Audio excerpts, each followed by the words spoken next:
हाय दोस्तों, आज की वीडियो में इंडियन इकोनॉमी का एक important topic, memory based topic देखेंगे। क्वेश्चन है what is GDP deflator. GDP deflator exactly क्या होता है और किस लिए इसको इस्तेमाल किया जाता है। तो जीडीपी डिफ्लेटर एक टाइप का मैट्रिक्स होता है, ठीक है। तो ये एक मैट्रिक्स है जिसका इस्तेमाल किया जाता है इन्फ्लेशन को मेजर करने के लिए, यानी ये इन्फ्लेशन को मेजर करने के लिए यूज किया जाता है। तो इन्फ्लेशन के लिए तो आपका सीपीआई और डब्ल्यूपीआई भी होता है, यानी कंज्यूमर प्राइस इंडेक्स और डब्ल्यूपीआई। ये उससे डिफरेंट कैसे होता है। तो दोस्तों सीपीआई का मतलब होता है consumer price index. Consumer price index consumer level पे प्रोडक्ट के प्राइसेस में कितना चेंज आ रहा है। कंज्यूमर प्राइस इंडेक्स में क्या होता है कि जैसे आप और हम कोई गुड्स खरीद रहे हैं, हम अभी गुड्स खरीद रहे हैं और बेस ईयर में, तो बेस ईयर से कंपैरिजन किया जाता है कि अभी गुड्स का प्राइस कितना बढ़ गया as compare to base year. दोस्तों बेस ईयर से एक बात याद रखना कि पहले आपका बेस ईयर 2011-12 था, लेकिन अभी इसको चेंज करके 2022-23 कर दिया। तो अभी का जो नया लेटेस्ट जो बेस ईयर है वो 2022-23 है। कुछ भी जीडीपी किसी भी टाइप की कैलकुलेशन की जाएगी तो नया वाला जो बेस ईयर है 22-23 वही इस्तेमाल किया जाएगा।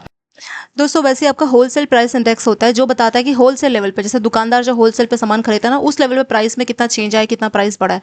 कंज्यूमर प्राइस में कंज्यूमर लेवल पे, जैसे आप और हम खरीद रहे हैं, इस लेवल पे क्या चेंज आया वो पता लगता है कंज्यूमर प्राइस इंडेक्स में।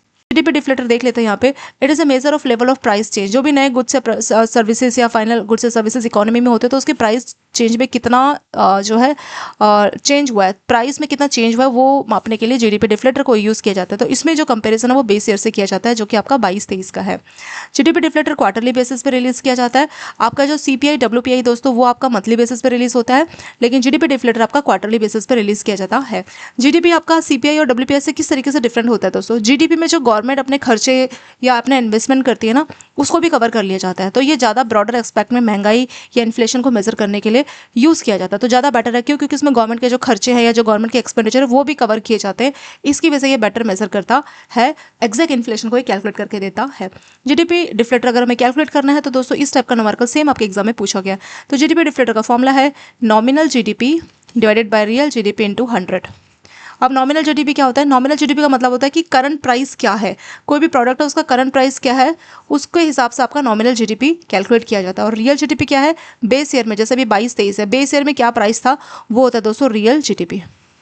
तो नॉमिनल जीडीपी दिया 500 करोड़, रियल दिया है आपको 400 करोड़ इंटू 100। इसको हम सॉल्व करेंगे तो ये आ जाएगा दोस्तों 125%। 125% ये बताता है कि जो इन्फ्लेशन है 125% बढ़ गई है एज कम्पेयर टू आपके बेस ईयर। बेस ईयर में मान लीजिए 100% थी, अभी ये 125% हो गई, यानी कि 25% आपकी इन्फ्लेशन बढ़ चुकी है। वो बताता है आपका जीडीपी डिफ्लेटर। ज़्यादा जीडीपी डिफ्लेटर ज़्यादा इन्फ्लेशन, कम तो कम इन्फ्लेशन। दोस्तों टू हैंड्स ऐप में आपको जेआईबी की फुल कोर्स वीडियो नई मैकमिलन बुक के हिसाब से और चैप्टर वाइज एमसीक्यू मिल जाते हैं। ऐप का लिंक आपके डिस्क्रिप्शन में दिया गया है। Thanks for watching this video.